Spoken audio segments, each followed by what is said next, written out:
వారికి మందులు ఇచ్చి వారికి కావాల్సిన కనీసం సౌకర్యం ప్రాథమిక వైద్యం చేయడానికి ఎన్నో వేల రూపాయలు వారి సొంత డబ్బులు దేవుని యొక్క పరిచర్య నిమిత్తం ఏమాత్రం రాకపోయినా దేవుని కోసం నిలవబడి అద్భుతమైన పరిచర్య చేస్తున్నారు. అందును బట్టి థామస్ గారిని దేవుడు దీవించుండగాక ప్రతి ఆదివారం కూడా భోజనాలు, ప్రతి శుక్రవారం కూడా అనేకమైన స్నాక్స్, దేవుని యొక్క బిడ్డను, దేవుని యొక్క ప్రేమను క్రియల రూపంలో చూపిస్తున్నారు.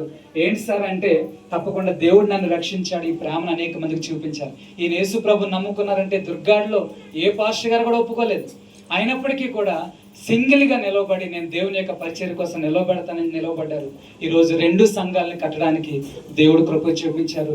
తప్పకుండా ఈ యొక్క పరిచర్య ముందుకు సాగేటట్లు మీరందరూ కూడా ప్రార్థన చేయండి.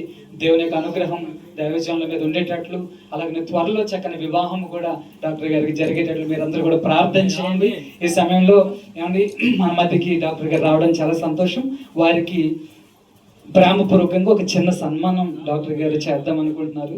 థామస్ గారు దయచేసి ఈ ఆహ్వానాన్ని మన్నించి దయచేసి ఈ కార్యక్రమంలో మీరు పాల్పొందాల్సిందిగా కోరుచున్నాను. మేము పిలిచినప్పుడు అలాగనే ఈ యొక్క ఆహ్వానాన్ని మన్నించి మా మధ్యకు వచ్చిన రెవరెండ్ డాక్టర్ పిఎన్ రాజు గారిని ఈ సమయంలో వచ్చి కుర్చీలో కూర్చోవలసిందిగా ప్రేమపూర్వకంగా ఆహ్వానం తెలియజేస్తున్నాం. అందరూ గట్టిగా చప్పట్లు కొడుతూ ఈ సమయంలో కార్యక్రమాన్ని చూస్తున్నాం.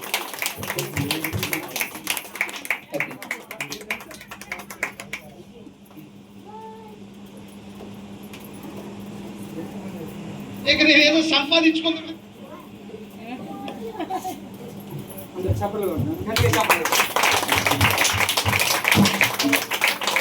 అనేక మంది ప్రాణాలు నిలబెడుతూ అనేక మందికి వైద్య సేవలు అందిస్తున్న డాక్టర్ గారు ఈరోజు ఈ ప్రాంతాన్ని ప్రేమించి ఈ కార్యక్రమం జరిగించడానికి దేవదేవుడు గొప్ప కృపను అనుగ్రహించి ఉన్నారు. ఈ సందర్భంగా చిన్న మాటతో కూడా